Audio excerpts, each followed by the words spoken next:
there's been a huge upsurge in Brazil and high hopes of getting Bolsonaro out before the next election, which would be a huge change. There were 500,000 in Sao Paolo, I think, yesterday. Well, look, comrades, maybe we should make a start. Just to add to some of the points which Roger's made in the introduction to this discussion, of all the continents in the world, Latin America is probably the most integrated in terms of the effect on politics of one country on the other, in a kind of a continuous revolution with ups and downs into counter-revolution, but a political connection bar none. And in the past period, well, from 1964, we've seen counter-revolution rampant. But there has subsequently been a rise of countries, one after the other, challenging that order. American intervention, particularly in Central America, into the most barbarous forms of intervention, including American toleration of the murder of American nuns on their way out of the country, and tolerating that and even covering up all the crimes that were committed in that period. But now that's turning into its opposite. As Rogers explained, since the 1990s, we've seen something which initially was called the pink tide, and it took on even more red coloration in parts. Then there's been counter-revolution, as we've seen in Brazil. But again, a restoration of the leftward turn, with Manuel Ordóñez coming to power in Mexico and promising something called socialism. In Chile, we've seen the rewriting of the constitution, with all the old parties being voted out and completely new people being put into the Constitutional Commission. In Peru, we've got the contestation of a left candidate against the old reactionary order. In Ecuador, something similar. And now in Brazil, as Rogers just reported, massive demonstrations against Bolsonaro, who appears weak in terms of the potential of his impeachment in Congress. I mean, what's happened to one president may now happen to another, but in a leftward direction. So through all of this, we are wanting to engage with the comrades in these various countries to draw the threads together and to see what is coming in terms of perspectives for Latin America, particularly for Brazil, but for all the smaller and larger countries in the region. Now, comrades, to start, I hope that we will eventually, with much persuasion, get Julia to come on board. Apparently, I use the term on board. Apparently, she thought she may miss her flight. It was touch and go, but now apparently the flight's on and she's boarding a plane, and she's not too confident to speak under these conditions. So let her stand down now with apologies, and I'd ask Olivia and Vincent to speak to what is, I know, and what he's partially already presented in discussion, a really quite magisterial look at the development, starting with Colombia and its effects within the region.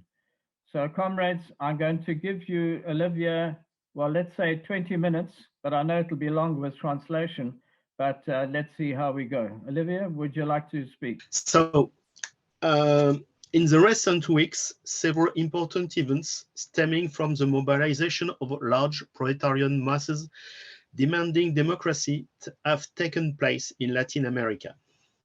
In Colombia, on April 28, a wave of mass strikes and protests erupted, initially for the repeal of neoliberal tax reform.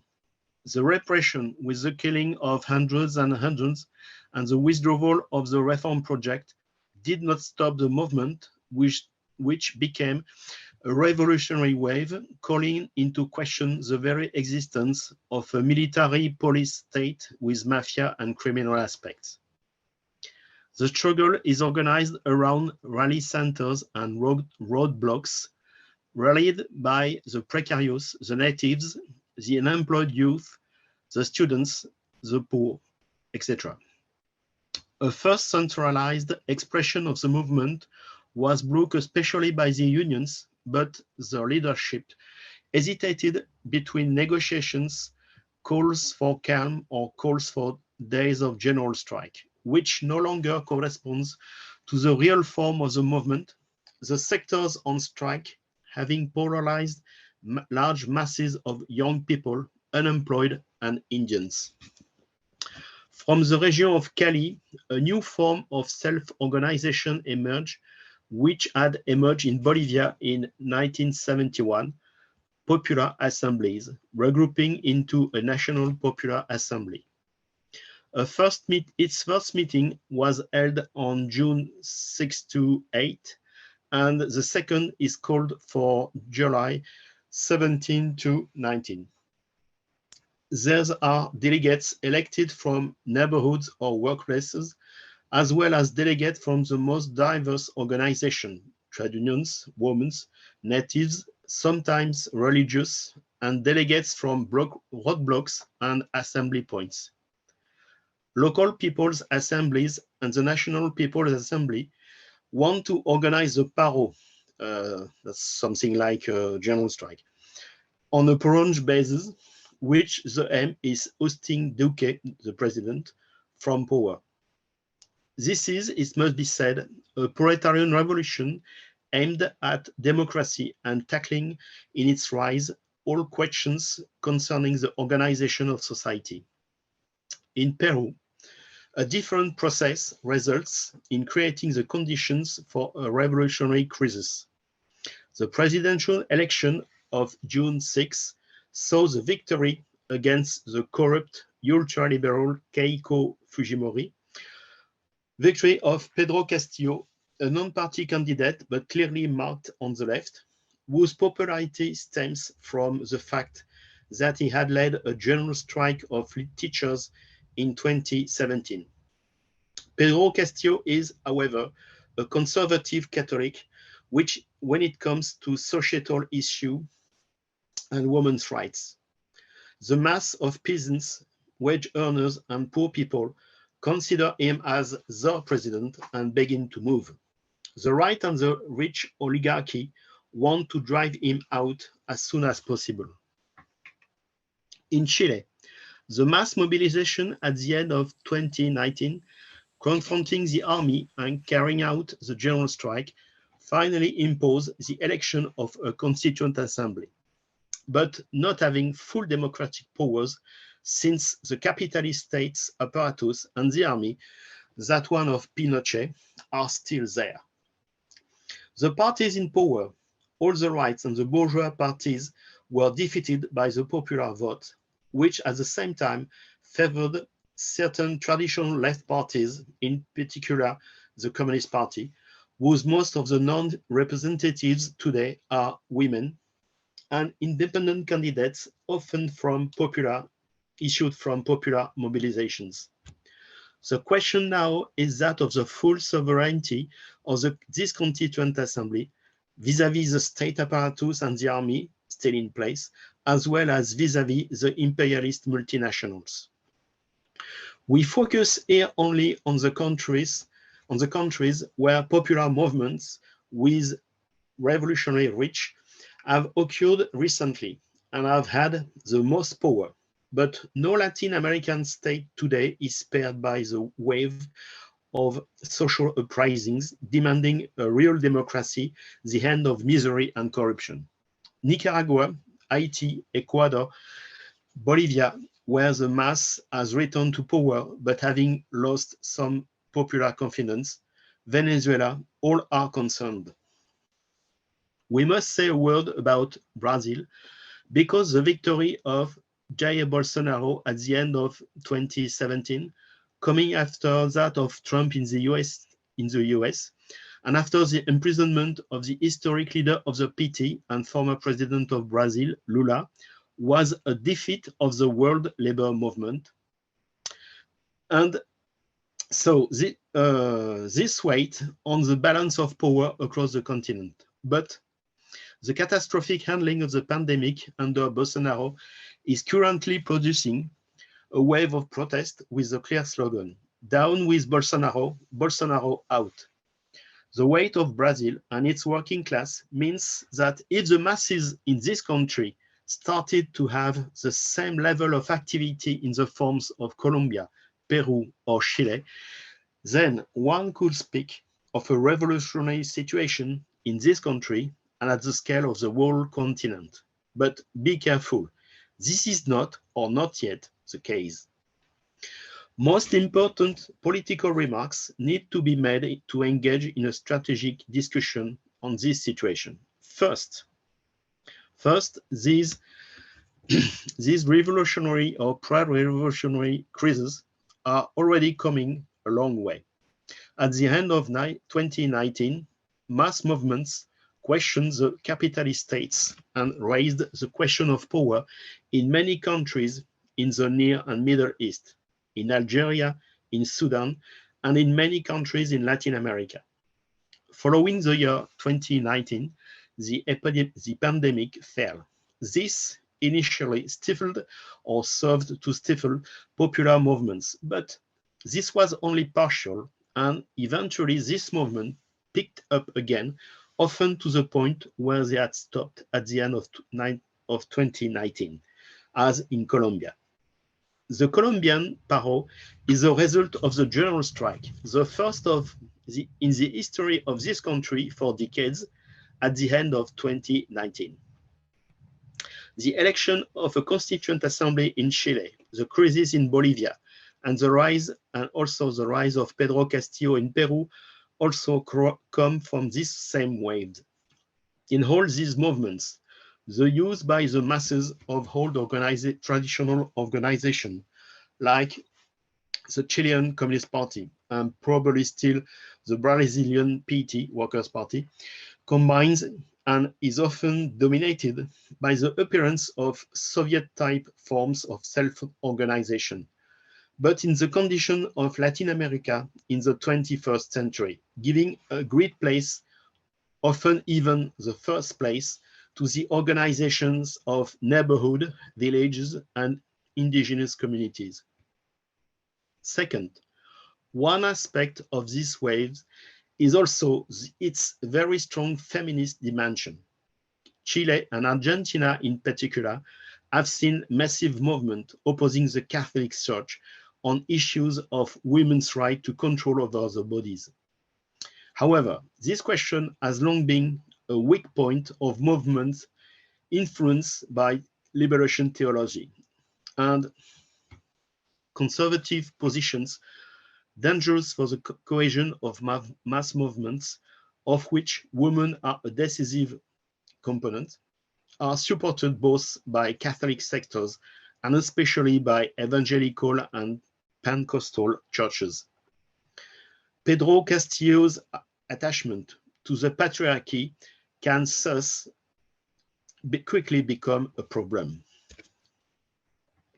Third, since the fall of 2019, the popular revolt movements against poverty and corruption and for democracy have in fact made no distinction between neoliberal regimes and regimes claiming to be anti-imperialist. Nicaragua provides a sad example of a typically neoliberal corruption led by a political clan coming from the left. The people of Venezuela, victims of plunder and misery, are just as revolted as that of Colombia. Cuba, which liberalizes its own economy, is no longer the fulcrum and benchmark it once was. Even if a US aggression against Cuba would see large masses rise. Global warming with the destruction of the Amazon and the melting of the Andean glaciers raises the question of an economy that is turning away from extractivism and the predation of natural resources, timber and soil. This is incompatible with the domination of capital and also incompatible with the Andean capitalism of the former leader of the MAS and Bolivian president Morales, fueled by its vice president Garcia Linera, which is based on the extraction and sale of raw materials. Last point. The social content of all these movements is proletarian in the broad sense, and the forms of organization are for us Soviet forms with popular committees, popular assemblies, strike committees, adapted to the social situation where the majority of the proletariat is often unemployed or insecure, precarious. Global demands are democratic, outside the power in place, outside the military, outside the corrupt constituent assemblies. This democratic content is fundamental and in no way diminishes the proletarian content with anti-capitalist potential of this movement. True democracy is indeed incompatible with capitalism, and a true constituent assembly demands that it must not be under the control of a state apparatus or a president, that it is not granted, but that it must be elected under the control of the popular committees mandated by the social sectors in struggle and subjected to the pressure. Thanks for your attention. Thanks so much, Olivia, for a very broad span of review of developments in Latin America. I'd like to now see indications of who would like to come in. Unfortunately, we've not yet had any other response. I was hoping to be able to give some good news, but let's discuss. We have a magisterial view of developments from Chile in the south to Peru in the north, and let's see what we can make of the advances, connections, and developments in the region. Maybe a quick question: what has been the final resolution of the election in Peru? Is it just a stalemate in which the right wing has refused to accept the vote or not? And if I could add, in relation to Colombia, I've seen a headline saying that there's been a 2-month general strike. Is that still in progress, or has that now lapsed? Okay. About Peru, the right wingers do not want to agree with the electoral victory of Castillo. So if they challenge the result of the vote, and if they try to oust Castillo, I don't think the situation will stay calm. It will be something like the opening of a civil war of a big crisis. They very want to oust him. They don't recognize his victory, and they are ready to make anything to bring him down. So I think it's very hot. We should see in the coming days and the coming weeks. About Colombia, as I indicated in my speak, there are two national meeting of the. I take my text back. There were one first National Popular Assembly, so a national meeting would take place on 6 to 8 June, and the second national meeting of the National Popular Assembly will be held in the next week, on the 17th to the 19th of July. So I don't look this week very carefully at each country, but I think the level of mobilization of social fermentation is still very high, and it will not step back, there must be a clear victory for one side or the other. But what is remarkable in all the national movements all around the world since 3 or 4 years is the lasting of the movement. If you take what's happening in Algeria, the movement started in February 2019, and now we are at the 130 Friday of demonstration in the roads of Algeria. The movement are very long, and at the same time, we don't see a big we don't see halt, and so we can't have a general law saying it will be quick, it will be easy. No, it's a long way for all, I think. Okay, thanks so much for for that response. Just a bit on Colombia, which I heard recently, was that the regime thought that they could withdraw the tax proposals, the neoliberal program they put forward, and say sorry about the deaths. But the parents and older generation of working class has not then come out. So we do see all kinds of transitions taking place in the internal politics. I now see Matthew and Jerry. Matthew, would you like to speak? Hi, comrades. Yeah, thanks for that. No, it's very interesting. I think, I mean, I am really impressed with what's happening in some of the parts, certainly much of Latin America. I mean, I think you have to pay tribute to the raw courage of the youth in the likes of, particularly in the likes of Chile and Colombia. I mean, the Colombian youth have said, look, we're prepared to sacrifice our lives on the streets, with almost no arms against these people, because we have no alternative. That's the state we're at. And at the same time, if you look in Chile, I mean, obviously the same, a mass movement in the street, which of course has resulted in numbers of deaths, maimings, brutality of a huge scale by the police and other arms of the state. But the real problem we have, and you can see it throughout, is a whole question of the political expression of the working class and the degree of leadership and so on that exists or doesn't exist. And I think this also goes to the point the comrade made about these struggles being prolonged. And the reason why struggles are prolonged is because of the lack of political direction, and because of the ability of the agencies of the state, and I include things like the union bureaucracies and so on as agencies of the state these days, to isolate these struggles and actually prolong them beyond what they should be,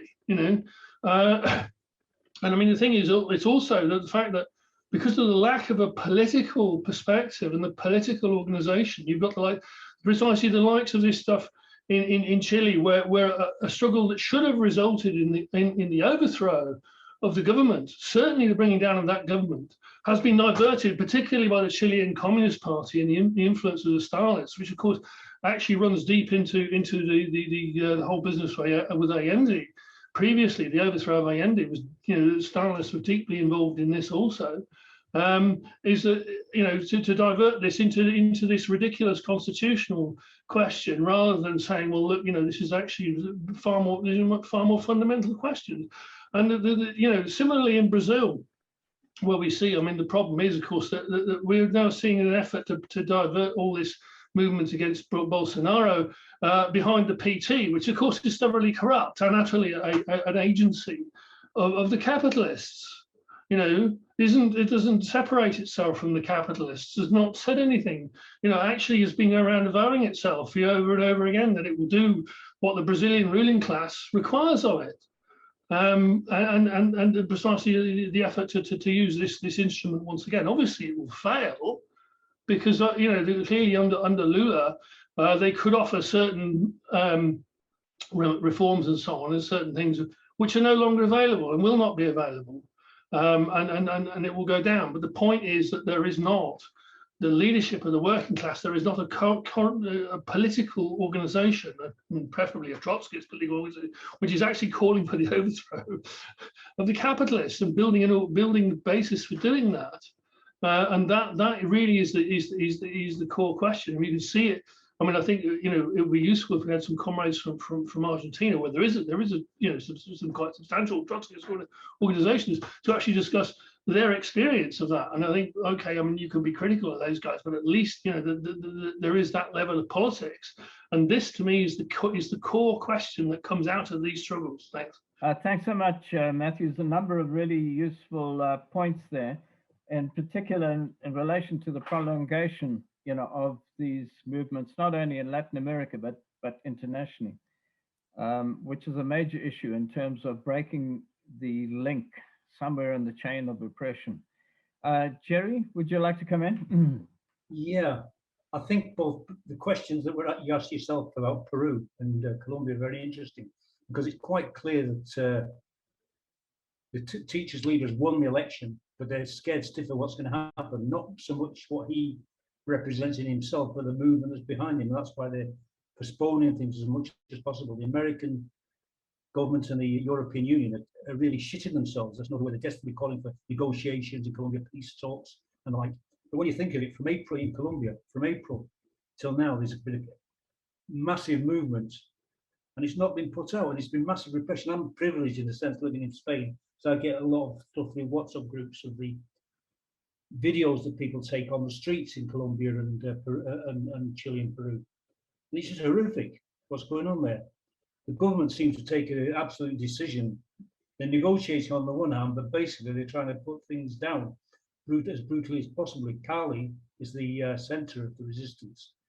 And there's been a massive repression there. It's almost unbelievable, with tens and almost hundreds of civilians, just people being shot down at night. During the day, the streets are controlled by the people. At night, they send the paramilitaries and there's people in civilian clothing to assassinate as many people as possible. And the leadership of the Paro, they're trying to sort of negotiate on the one hand. They're sort of riding a tiger. They're not really sure what they're doing. There's the question of them trying to get these in the barrios, in the neighborhoods. They basically, all the street crossings are taken by the people, so nobody goes through during the day without their say so. And they're arguing, the Paro people, to actually bring down the barricades so the groupings can get together, rather than understanding that you've got to actually keep the barricades up and get together at the same time. And the thing is, the people are just totally fearless. They're just putting their lives on the line, and in spite of the what's the statistics I've got behind here? This is the Campaña Defender de la Libertad. They counted 76 homicides during by the state, 34 by the public force of public order, and the rest by unidentified civilians. Now that's obviously a small proportion. That's what they're saying. And meantime, the European Union's calling for dialogue, calling for negotiation, respecting the right to demonstrate and so on. But the actual government is quite clearly taking the policy that they're going to drown it in blood, because they can't see any way out. And that's the question. There's leadership isn't in charge. It's in charge. The people on the streets are in charge, and they're not clear where they're going. So it's all in the air. We've just got to support the struggle as best we can, given the small forces we've got. Thanks, Jerry. Do we have any other indications? Well, look, if I may make some points. Latin America, particularly Central America, is still in the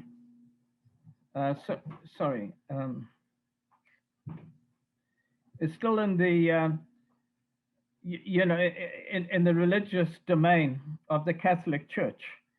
And what you hear and what you see in evidence from that is that even young women who miscarry their children can get 7 to 10 years imprisonment in countries like El Salvador.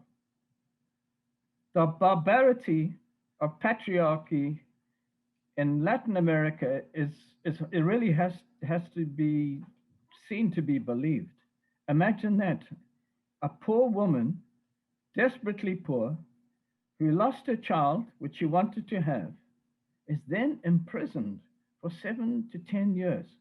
Apparently, it was only after appeal that eventually, her sentence was reduced to something like 3 years. So the question of the women's participation in political movements, as we've seen in Argentina, where there has been an uprising by women, which eventually brought the question of abortion, the right to abortion, onto the table, and an unprecedented decision made that that right is actually confirmed. Now, that may appear trivial to Western eyes, but that's a fundamental change in society. The whole of a continent is losing itself or easing itself or fighting out of the domain of the Catholic Church. And that has been one of the most reactionary instruments, that the continent, has been, situated with. And that's why we can see, I think in Chile, women now coming to the fore. We'll see the same in Argentina. We'll see the same in Brazil. And, that is all part of a democratic revolution in one sense, a bourgeois revolution in one sense. But we've seen the working out of the permanent revolution because particularly the American capitalism cannot tolerate democracy, democratic institutions in Latin America. From 1964, we've seen coup after coup taking place. If you read, the books on the operation of the CIA in the region, they even go down to the extent of causing disputes between, say, a liberal party and a nationalist party. Both of them have got nothing to do with the working class, but the American imperialism is keen on causing division even among the bourgeois strata, because that then serves their particular purpose to keep a particular individual, in power, or a particular party. And that has had devastating consequences. I mean, the whole of Central America has gone backward in the past 10 years. And now we see Kamala Harris, going down to Central America and appealing for people not to come to the United States. But it's impossible. Those countries have been devastated and are being even more deeply devastated by climate change. Crops have failed and people are just desperate and they have to escape from the gangsters and the gangster regimes of those periods. And so the Biden regime is faced with a question: are you going to then carry out and support democratic reforms or not? And it's a huge contradiction because there's just no way in which they can support democratic reforms and maintain at one time and also maintain the reactionary regimes on which they are dependent. And so there's all kinds of contradictions, particularly in Central America. Let me just make some remarks in relation to Brazil. I think Olivia has covered Colombia, very graphically, and Peru, where the issues of power are still unresolved. But if there were a change in Brazil, and we can see that that looks more likely in the period, we could see a massive upsurge in that country, because to have come from the dictatorship of the 64 and the horrific black reaction from that time, and then to have had the same thrust of reaction in the face of the Brazilian working class in the most recent years, COVID really has caused a reaction, or is accelerating political processes, much more, with much greater speed.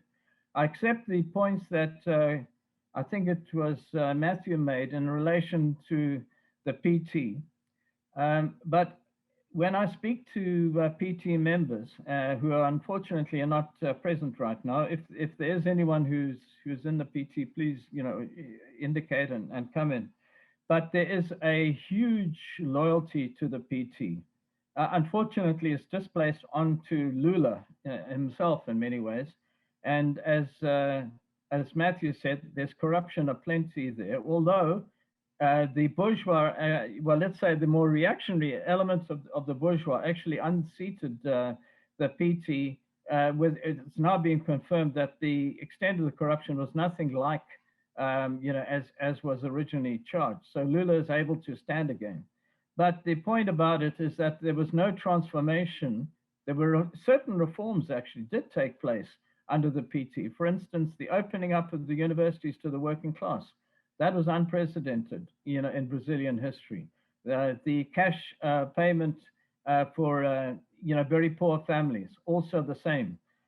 In many ways, people see PT as providing, as the Labour Party has been seen in the past in Britain, as providing substantial reforms and promising more in terms of medical care, healthcare, and so forth.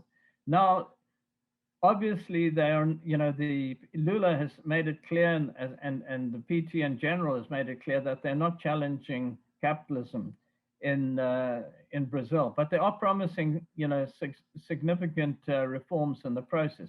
And so we'll find as there will be opposition, and obviously even violent opposition from the ruling class to any reforms. This is going to open up an enormous sort of a radicalization of the process in Brazil. And so although we, have our eyes wide open to the process of incorporation, of the leadership, into one form of acceptance of the capitalist order, we'll also see contradictions arising, and we should be alive, to those as well. I think we should remember that the attempt of the Labour Party to carry out reforms in the 1970s, minimal as they were strongly opposed by the capitalist class. And we will see political struggles arising similarly in Brazil in the next period.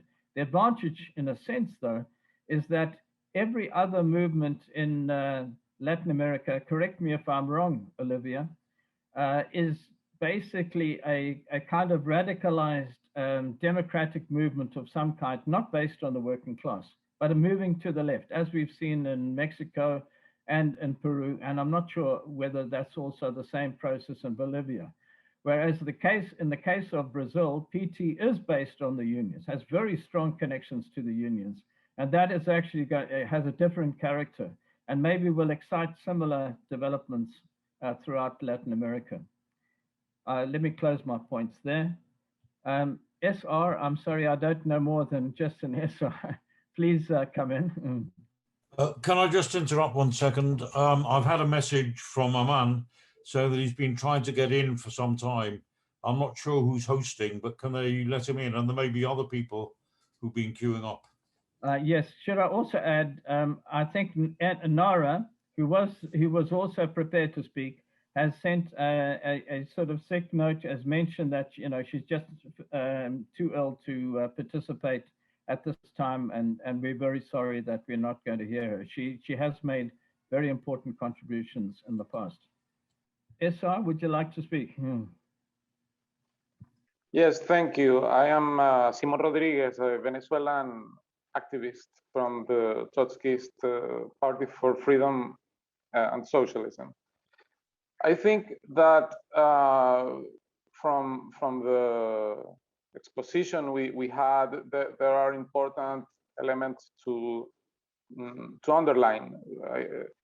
Sometimes the analysis on the political situation of Latin America go too much, are too attached to things like electoral results. And so if a right-wing party wins an election, the conclusion is that there will be now a period of reaction. If a leftist or left-leaning candidate wins, well, there's enthusiasm and the idea that revolution is at the corner. And this is just wrong. We have to look at the dynamics of class struggle. And as such, the century started with this called pink tide because there was an upheaval of workers and popular struggles, which then reflected in a distorted way in the electoral area with the triumph of, you know, the PT in Brazil, Chavismo in Venezuela, Kirchnerismo, this sector of Peronismo in Argentina, and so on. Most countries in South America at one point in the first decade of the century had, you know, social democrat or left-leaning, center-left government. This experience was a failed experience in the sense that when the prices of commodities started to fall because of the 2007-2008 world economic crisis, these governments started to apply austerity, anti-worker reforms, and lost elections in many cases. In some countries where they didn't lose elections because they, even though they lost popular support, they steered to the right and became very authoritarian and dictatorship-like, that such being the case of Nicaragua and Venezuela. They have been able to stay in power, but through the use of repression and relying on the army. None of these governments really challenged capitalism. They all maintained the role of these countries as exporters of raw materials. In the case of the PT in Brazil, it was very dramatic because they did an anti-worker reform long before the drop of prices in the raw materials. In 2003, as Lula came into government, he applied an anti-worker reform and expelled the left members of parliament that opposed this reform. He then sent troops to the occupation, the military occupation of Haiti in 2004, after the US-led coup against Aristide. The UN occupying force to endorse the regime that came out of that coup was led by Brazil, sent thousands of troops, and the most Latin American so-called progressive governments sent troops for the occupation of Haiti that lasted from 2004 to 2017. After this military occupation has ended, we have seen, a big uprising of the people, of the Haitian people, which should get sympathy and support from the left everywhere, especially in light of the horrible crimes committed by this military occupation led by the so-called progressive government. The other thing is that there is this rising polarization, social polarization, because of the economic crisis and really the disbelief in the parties of the system. This sometimes leads to outsiders like Bolsonaro coming into power in Brazil, and sometimes left-leaning outsiders or anti-system candidates like Pedro Castillo.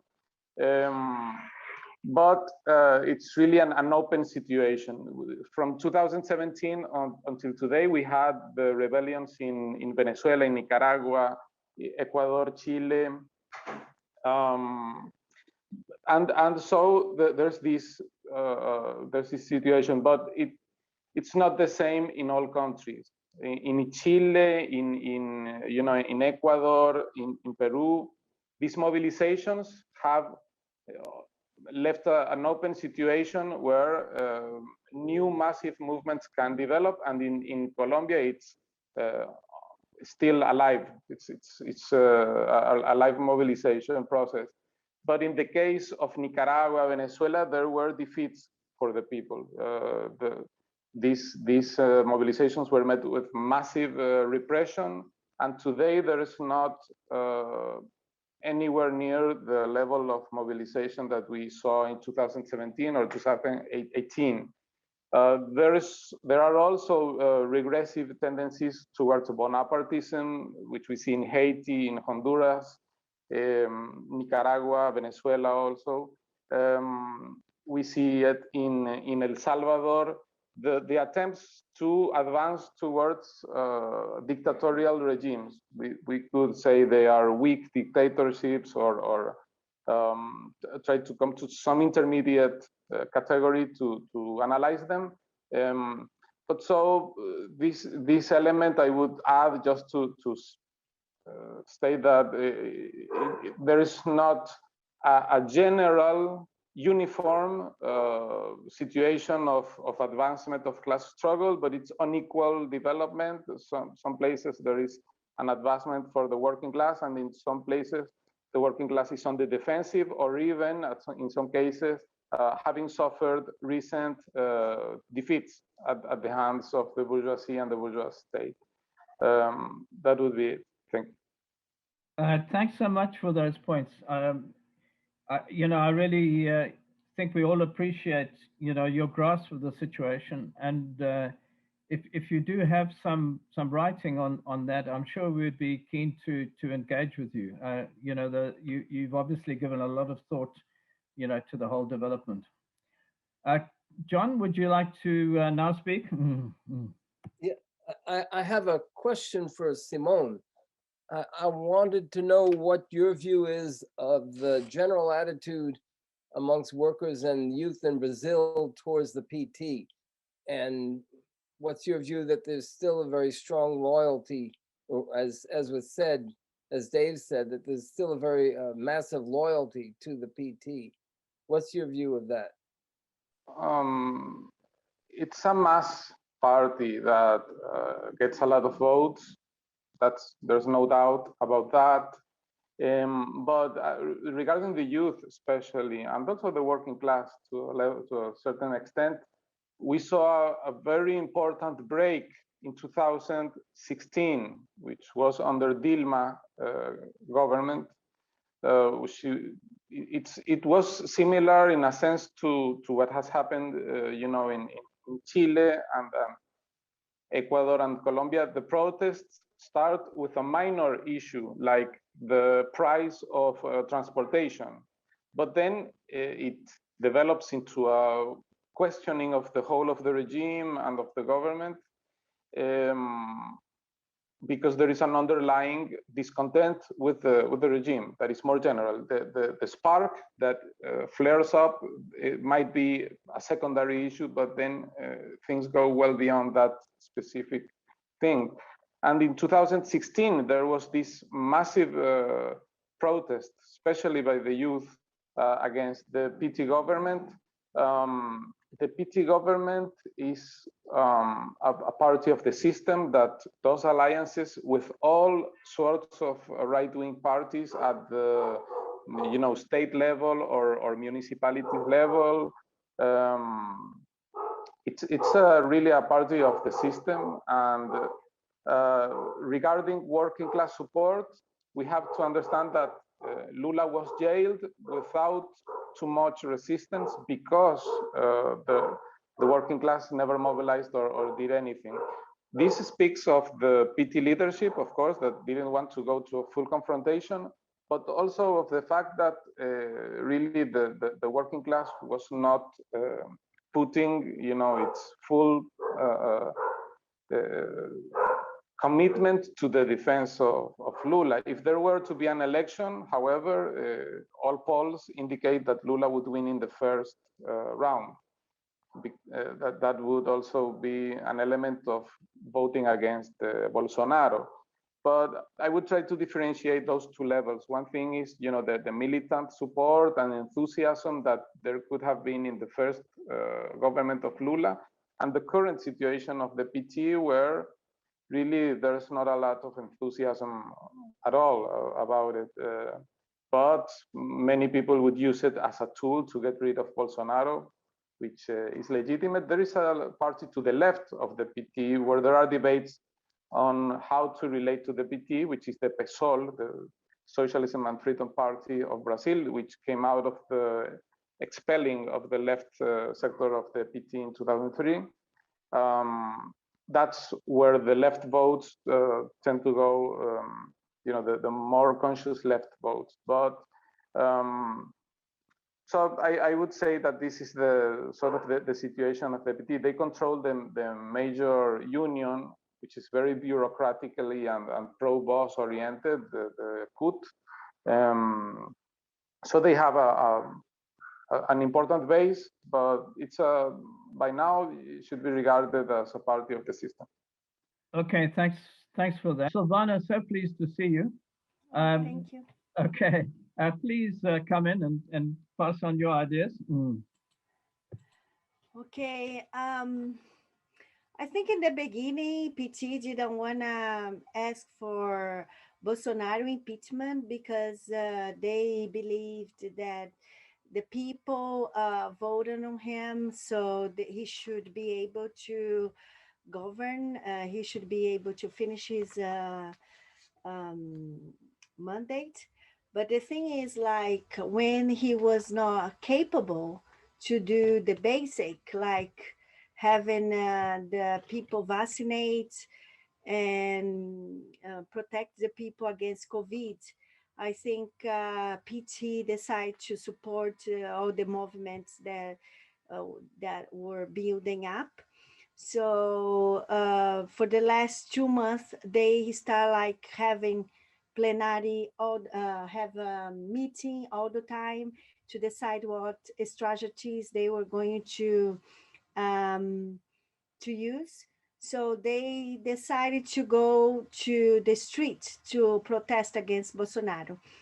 And the last 2 times that they were in the street protest against Bolsonaro, 29th of June last month, they did a big movement and they were able to bring a lot of people, a lot of workers against Bolsonaro and telling him that no more famine, that they don't want people to suffer because they don't have food to eat.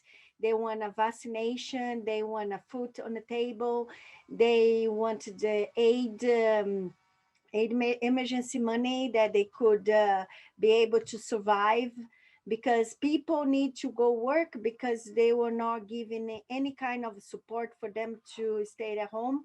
More than 525,000 people had died of COVID. So the Brazilians are very upset with him because everybody knows someone who had died. Even like we lost a senator that was pro-Bolsonaro. After that, they really start thinking we're gonna be the next. So they start like put the CP is the senator got involved, and they were able to build a complaint against Bolsonaro in a house in Brasilia. So they have been discovering a lot of mistake from Bolsonaro, like even like corruption now. Last week we found out that he want money to buy the vaccine. He won $1 extra for himself, for his family. So, but it's a disappointment a little bit because we didn't want Bolsonaro to go down as corrupted because everybody knew he was corrupted. But we want him to pay for the crimes that he has committed, as not giving support to the workers, not buying medicine, no. And also he didn't, because we are capable to make our own vaccine, because we have scientists, we have ways of doing it, but he sabotage. He doesn't give money to the medicals that they need, to the scientists. So that's one of the reasons that we want to impeach him, not for corruption. But anyway, this week, other people, we had this big impeachment. All the parties got together, right, left, far left, and they got together and built a strong impeachment against Bolsonaro. So that's why yesterday they went again on the street. It was the biggest day against Bolsonaro. And he started getting very upset. He even had a meeting with the CIA this week to find out how he can help United States to build up against Venezuela or any other country that is trying to put a left regime, because they think that Lula might win the election. And And then he might plan a coup in Brazil in order to stop Lula to win the election this year. I mean, I want to say, like, if you wanna govern, if you are the president, if you are elected, you are left like Lula was, he cannot govern by himself. He needs to build up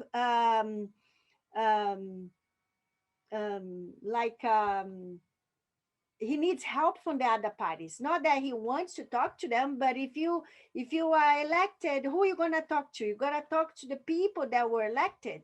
You cannot talk to people that are not in Congress to be able to have laws to protect the workers. What else can you do?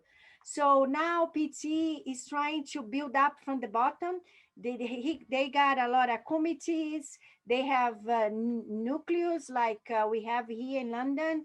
They are trying to have militants everywhere, activists to help, to talk to people about what PT have done, what they can do, and why it's important to elect people from your neighborhood that knows what you need, not people that have money, the farmers, because they're going to protect themselves. They're not going to protect the workers. So PT, and then that's what they are trying to do. At the same time, try to take Bolsonaro off the power, but at the same time help teach new educators to go to the streets and talk to the people. I think PT got a lot of work to do, because I think there is a plan to try to put Lula again in jail, because they know if Lula is elected, he's going to do more than he had done in the past. So it's like a big question what the elite is going to do against Lula now, because he was 2 weeks ago, the Supreme Court made the judge partial. So all condemnation that Lula was condemned was new. So now they got to start all over again, try to prosecute Lula. So it's a big movement in Brazil. So pay attention, because it's not going to be easy fights. Thank you. Thanks, Silvana. Roger, would you like to come in? Just very briefly, because I think it's important to understand the huge significance of the ground-shaking movement that is taking place at the present time. There is, as David said at the beginning, there is a symmetry about the whole movement. It's you know, the whole subcontinent, it seems to be moving more or less in step throughout the whole of its history. In the uprisings in the 19th century against the Spanish and the Portuguese empires, in more recently, of course, the wave of brutality and repression of the dictatorships, which was an international plan and project of American imperialism. When the first of the military coups was in Brazil in 1964, when Goulart was brought to power, and it was an extremely bloodthirsty and brutal regime of mass executions and tortures of indescribable ferocity, and that was the prototype, which was actually part of a whole plan. It was the prototype for the massacre. That's too mild a word for it, in Indonesia a few years later, when something like 1 million people were slaughtered. But within Latin America, soon afterwards we had, of course, the coup in Chile, in Uruguay, in Argentina, and you know, of the most horrible regimes, much worse even than most of the military regimes of the past, something approaching if you like, the scale of the fascist regimes of Europe in the 1930s. Not quite on that level, but not far short of that. And what we saw then is, yes, for a decade or two, that threw the whole movement back. But then again, a new movement, those regimes just fell to pieces and collapsed, and gave way to big mass movements of popular revolt, trying to take the democratic rights back in their hands again, which again has been a prolonged process. But what's interesting is that in the latest, in the recent period, but again there was a kind of pattern that all over Latin America, of course, one or two exceptions, and it wasn't entirely in tandem throughout the whole region, but movements to the left with left reformist governments in Brazil under Lula, in Argentina, and in most of the other countries. But then again, there seemed to be once again a retreat, and once again the right tried to take over again. And we did see those regimes one after the other collapsing or falling to pieces. But what's interesting is that the right have not had the power to impose the same kind of reaction that they did in the past. And these regimes have fallen very quickly. And once again, there's a new movement to the left. And as we see, in some cases of enormous scale and scope. Colombia, 2 months general strike. Unbelievable. Sometimes it's taken electoral forms, but Peru, as we talked about, and in Bolivia again, restoration of the left regimes there. Now Matthew is quite right in saying that these regimes aren't. Sorry, just before I come to that, of course, and now we see, Brazil seems to be the exception until fairly recently. Bolsonaro, was by far the most savage of these right-wing regimes, and he seemed to have imposed his regime and his program. But now we see the Bolsonaro regime just collapsing, and again, it's not surprising that there's a move, that there's a nostalgia for the days of Lula and so on. Now Lula did carry through reforms. It was something like, if you like, the Labour government of 1945 to 1951. It carried through genuine reforms and did raise the living standards of a large percentage of the population. It's not surprising. Now that, of course, he made inexcusable concessions to the right, and he paid the price. And in the end, we saw that because of the popularity and because of the way that his regime at least personified, if you like, the hopes and the aspirations of the masses. Because of that, the ruling class was determined to make an example of him, to crucify him. He would still be in jail now if it were not for the mass movement that made it impossible for them to keep him there. And what we have to do is we have to recognize this huge movement. It's unprecedented, actually, of an entire subcontinent to be moving in tandem to the extent that they have. Now, of course, it's true what Matthew said, that these parties, such as Bolsonaro and the other parties, Argentina and so on, that are more liberal, if you like, that they will not carry through a program which will satisfy the aspirations of the masses. By no means. They're certainly not socialist or revolutionary parties either. But the point is, we have to understand that they're also not, it's too simplistic to say that they're simply a conspiracy of the ruling class. I mean, as I say, Lula they wanted him to rot in jail for the rest of his life. That was the thing. Now, not because of what he was or what he stood for in terms of his party program, but because of what he represented in the minds of the masses and the hopes and the aspirations. And the point is that a new Lula regime, if it comes to power, it cannot stop where it did. If you like, I mean, if it does stop, it will be overtaken by a new movement of the masses. This is not, this new uprising of the whole subcontinent is not going to be suppressed in the way that previous, that has happened so many times in the past. It won't be suppressed easily. It won't be suppressed quickly. And there'll be many, many, many opportunities to learn the lessons and to develop new tendencies and new political formations within the existing parties or outside maybe the existing parties, but getting a mass base and not simply not simply small left groups, but real mass movements.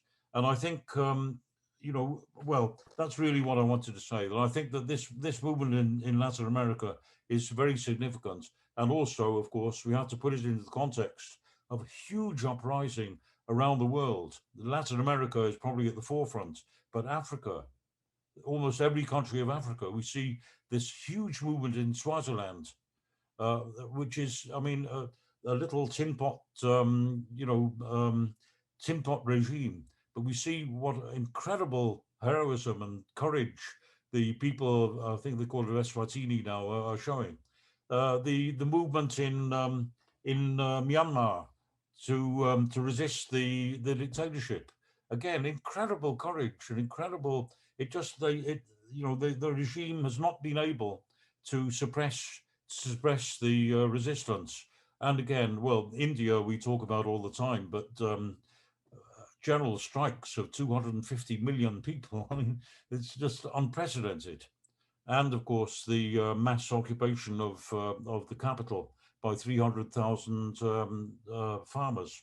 So I think in the context, we have to see, of course, it's important to develop a program. It's crucial to develop a program, but we shouldn't see this as simply, you know, that everything is manipulated according to a script of the ruling class.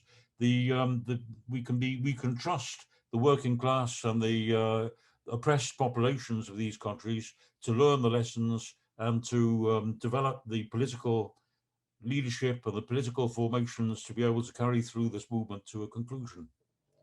Thanks, Roger. Yeah, I think we should all think about the points about the movements internationally and how they are coming together, not in a totally synchronized way, but are challenging imperialism in so many different ways.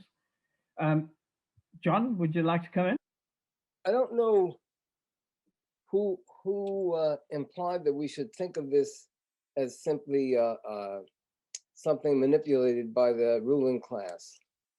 So I'm not quite sure what Roger was referring to when he commented on that. But first of all, just on a mainly personal note, I was in Chile, gee, the time fades, I think it was about 2 years ago. It was right at the one of the high points of the uprising against the regime, the Piñera regime. And it was quite inspiring, including getting tear gas twice a day, once in the evening during the demonstrations, and then the next morning you'd come out on the street and the tear gas was so thick on the sidewalks, not in the air, but just on the sidewalks, that you'd get it again. And there was like political graffiti everywhere in Santiago that I went. And everybody wanted to talk about politics. I could cite a number of anecdotes of just like a very middle-class looking women, for instance, celebrating somebody's birthday in a restaurant, and they were talking politics. I don't know how this was just before COVID was starting to take effect. So I don't know how that has affected things.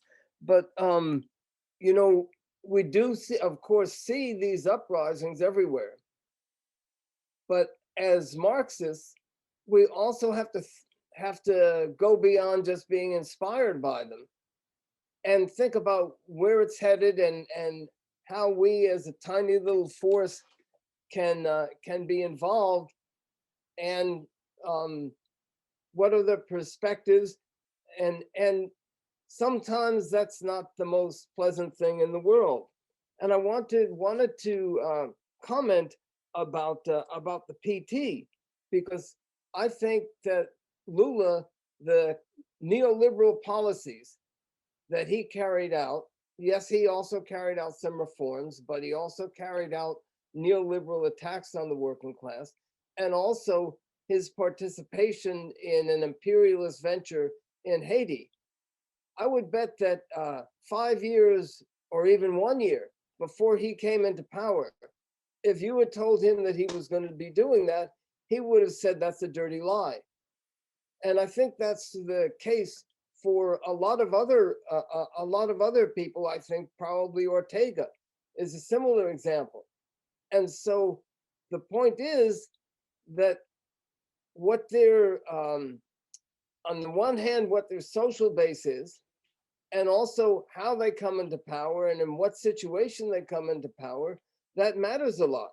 And as far as the PT, my question is not so much whether people are going to vote for the PT and for Lula, but what is the level of activity of the most conscious and determined sector of the working class and of the youth, of activity within the PT. And it would not be a stunning surprise to me if the expulsion of the left members of Congress there by Lula, from the expulsion from the PT, if that did not have an effect on the activity within the PT. And that would have then say a lot, it seems to me, would tell us a lot as far as where Marxists should focus. I'm just looking through the couple of notes that I made. Yeah, that's the main points that I wanted to make.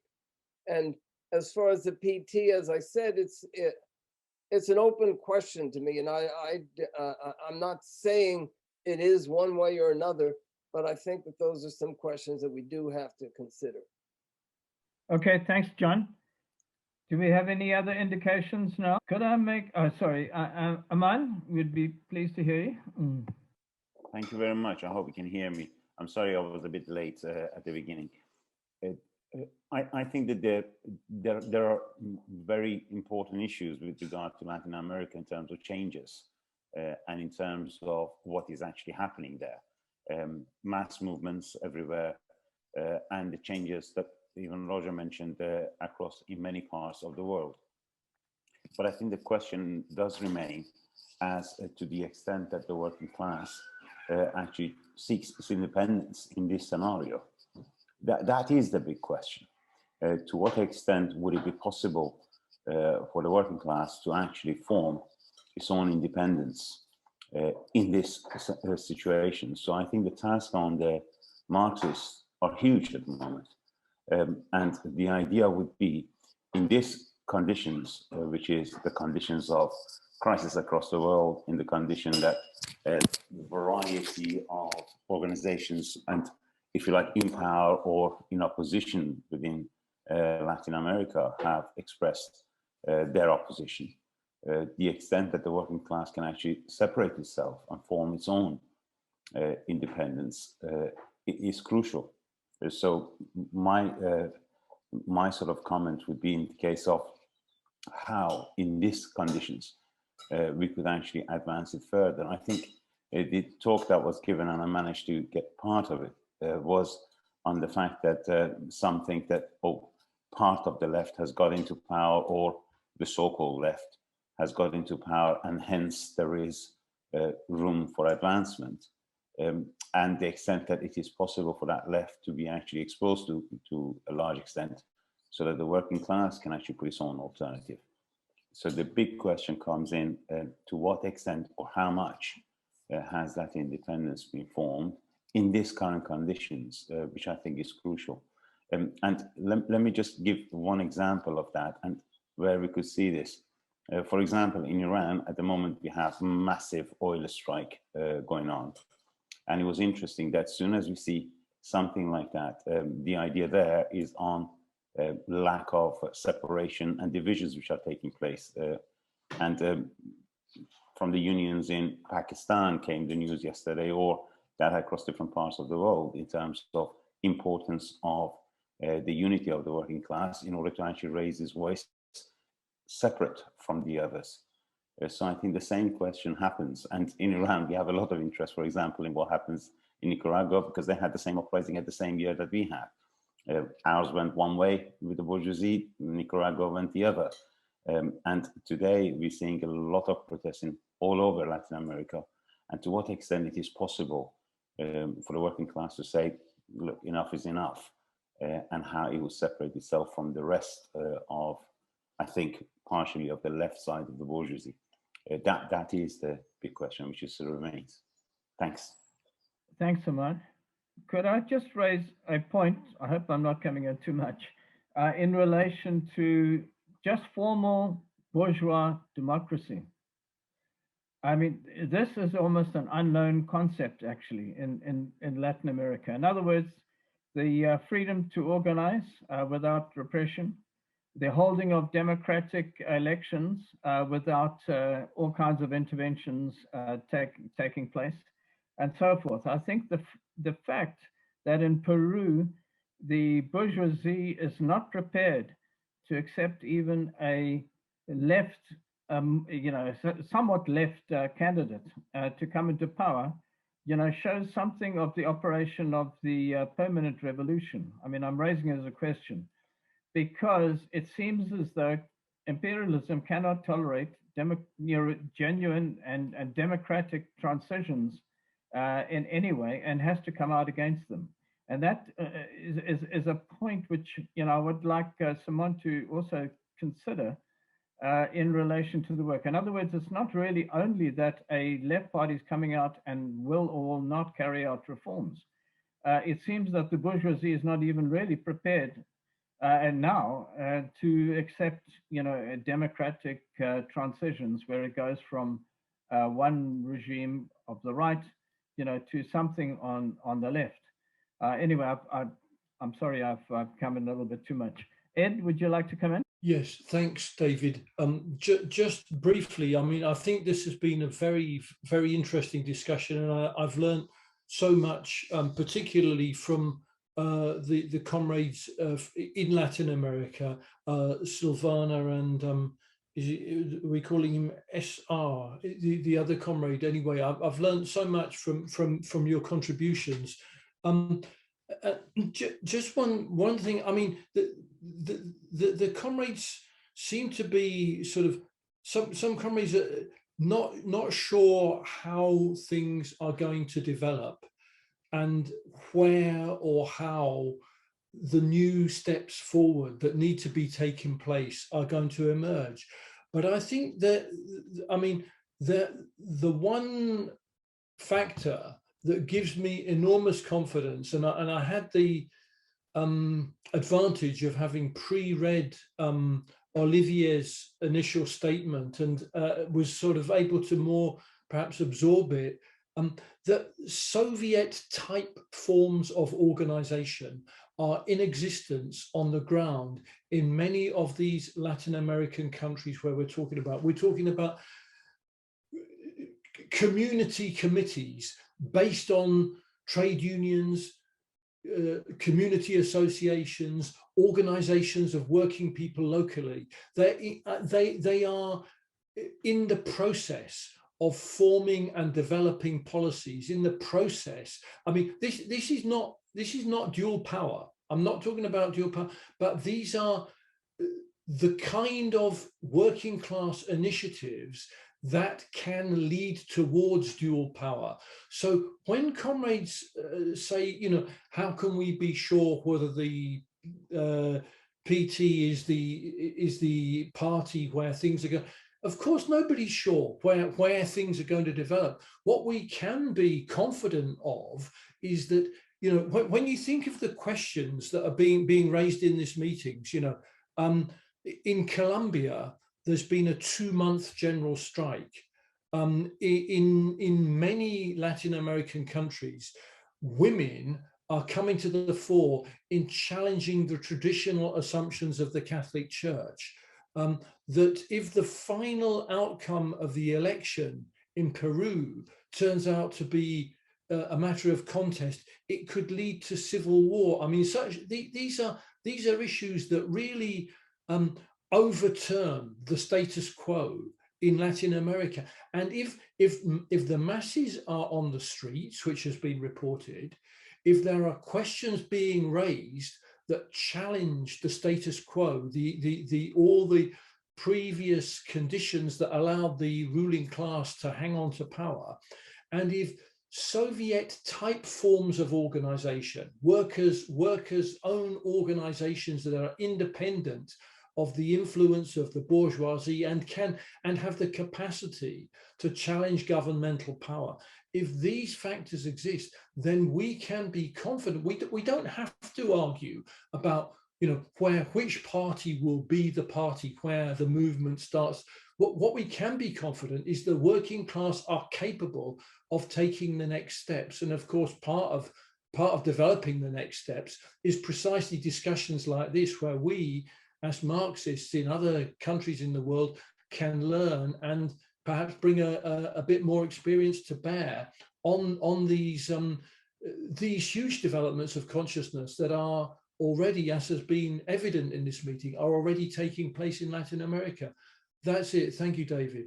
Jimmy, would you like to? Yeah, what I'm looking for is assistance in trying to get clarity on Peru. The last information I had was that the election resulted in 49 point something for Fujimori and 50 point something. And I was going to say for the socialist candidate, because I'm finding the description of the opposition, or probably by the government if they win. I try to understand the composition of that party. It appears that from what I'm reading, the leadership of the party is not the primary candidate, but the vice presidential candidate. And there seems to be background information that when he was in regional or provincial power, he actually served time for corruption involving preferential treatment given to individual companies. And what I'm trying to understand is whether that is valid information or whether it is propaganda to discredit the party. And does the question of the identification of the Free Party as a socialist party, is that a valid interpretation as well? Now, the other question is in my mind is that, again, I understand that the result of the election has gone to an appeal commission. The appeal commission appears to be made up of judicial people, the head of the Supreme Court, 2 lawyers from Lima, and an academic, 1 each from the private universities and from the public universities. So at the best, it's going to be a very stacked, very biased organization that's going to have to decide on the validity of the election. So what I'm trying to understand is whether that commission is independent enough to make decisions, or whether it is just simply a stooge position or a stooge organization.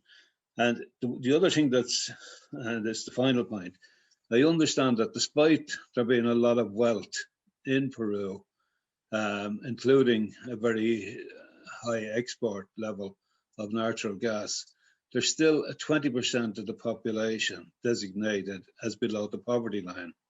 And to sum up all those comments, the questions are, if the commission comes out and overrules the election result, or defers the election result, or in some way interferes with it, would this be accepted in a society where 20% are living below the poverty line?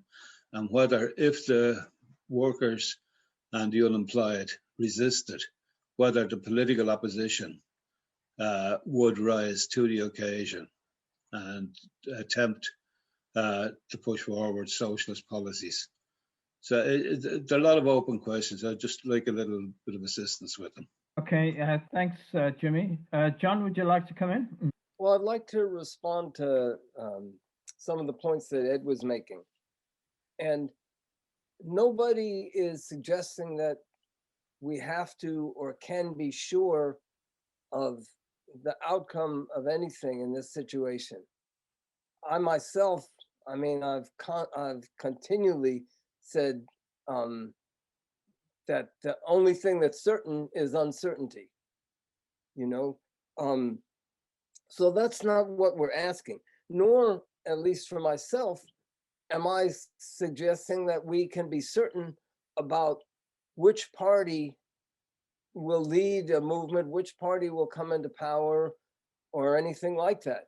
What I was asking in reference to the PT was simply, where is the main activity? Is the most conscious and active and determined workers and youth, are they active within the PT, or are they active somewhere else? I think that that is an extremely important question for us to be able to, maybe it is the PT, I don't know. Now, Ed referred to the embryonic like workers' councils. And of course, in any time that we see an upsurge but a really massive upsurge and struggle, you see that sort of development. We saw it, for instance, including in Syria at the time of the outbreak of the revolution there during the Arab Spring. And when I was in Chile, they had, I think they were called neighborhood councils. And they had something similar there. In fact, I attended a meeting of one of those neighborhood councils, and it was very good in some ways and quite confused in others, to put it mildly, as exactly as you would be, as would be expected. So I just wanted to respond to those points and to say, yes, it's important to be able to generalize and make general points and point to the general processes, but that can't be a substitute for being concrete. Okay, thanks, John. Well, look, we've had a pretty wide-ranging discussion, and I know that Olivia is going to have something of a challenge. Oh, sorry, but yeah, to sum up, I do, however, see Simon indicating. Please come in, and then let's move on to Olivia making a sum up. And Ed, I don't know if you can help us with translation, which I think he's requesting. All right. Yes, thank you. Very, very briefly, I wanted to correct a mistake I made in my first comment when I referred to protests in Brazil in 2016. It was actually 2013. It had to do with opposition to the World Cup being held in Brazil in times of great economic hardship, and also protesting against the rise in the transport prices. But it became a very powerful mobilization of the youth that lasted for several months. In that sense, similar to what we saw in other countries in Latin America. I also wanted to comment on the problem of leadership. In the case of Ecuador, for example, there was a mass organization, which was the Indigenous Confederation, the CONAIE, which played a leading role, and therefore it could say when the protest could stop. They negotiated with the government, lifting the rise in fuel prices, and then the mobilization stopped. In the case of Colombia, Chile, Venezuela in 2017, there was no clear leadership, and therefore there was no control of the mass movement. This was a good thing, an advantage to a certain point, but also a weakness, because the absence of clear leadership and organization Really, what it means is that the mobilizations just wear out, and clear things are not conquered, and tiredness starts to get into the movement. So these are contradictions that we have to take into account. The weakness of leadership, it has its positive and negative elements, and we have the challenge to try to build revolutionary organizations in the midst of these processes. Finally, I would just try to warn against, these broad sweeping affirmations which tend to be false. Saying things like Latin America hasn't known bourgeois democracy.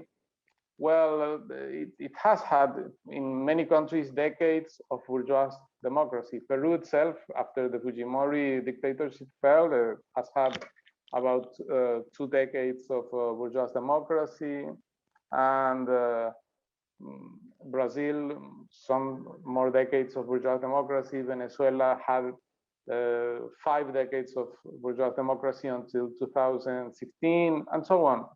But obviously, this doesn't mean that they are stable or that democratic rights are guaranteed in any sense. The bourgeois democracy is a regime it's just a form of the dictatorship of the capitalist class. So democratic rights of the working class are always under attack.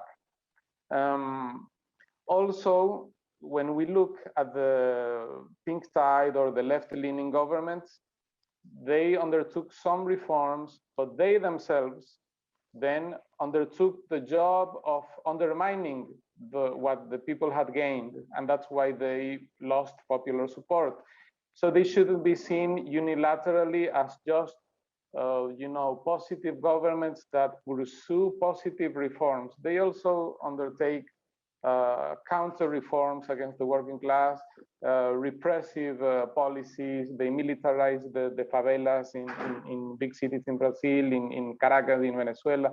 They also take these types of policies. On the international level, they could go even as far as signing a free trade agreement with Israel in 2006, as Israel was invading Lebanon. So these are problematic governments. It's not so simple as just seeing them as, gradual reformist governments. They are governments also of the bourgeois class, and can be repressive and can take measures against the working class. Just a call, to have a more nuanced and complex understanding of Latin America. Thank you. Okay, some marvelous points, Simon. As you speak, I'm so reminded of the African National Congress coming to power in South Africa with a huge reform, replacing whites with blacks in government completely, but then issuing counter reforms. 1 reform and 5 counter reforms. So anyway, thanks for the reminder that we're dealing with dialectical developments at all stages, and we've got to be wise to every manifestation there. Look, I do think I don't know if anyone else would like to make a relatively short contribution. Otherwise, I think we've got quite a difficult, or Olivia has quite a difficult task to sum up. But I would invite you to do that now, Olivia, and for Ed, if you could, to translate. Oui, je vais choisir d'être traduit par Ed là, parce que je fatigue et je vais pas pouvoir m'exprimer suffisamment. I'm asking Ed to translate because I'm tired. No, I'm not so much fluent in English. Okay. Premièrement, ce qu'il faut saluer ce soir, c'est le côté. Okay, thanks. We've had a great meeting with the participation of comrades from on the ground. So we've had comrades from Brazil. We've had comrades from the wind traditions of Europe and America. And like with Aman, we've got connections with the workers in Iran. So that shows what we have to do is organize discussion forums like this from comrades from around the world. This kind of forum allows comrades from around the world to better understand and reflect and deepen our understanding of situations. And this enables us to begin to develop methods and take steps which lead towards what we're striving for, which is a global party of the working class. So what's very important in the discussion tonight is that we've been able to consider the actual concrete social movements that are taking place in Latin America. Objectives of the bourgeois are to systematically keep the system in place, and we have to consider the demands that develop in the movement that challenge this. Non, c'est pas tout à fait ce que je voulais dire, Ed. Oh, it's not what he wants to say. Sorry, I got it wrong.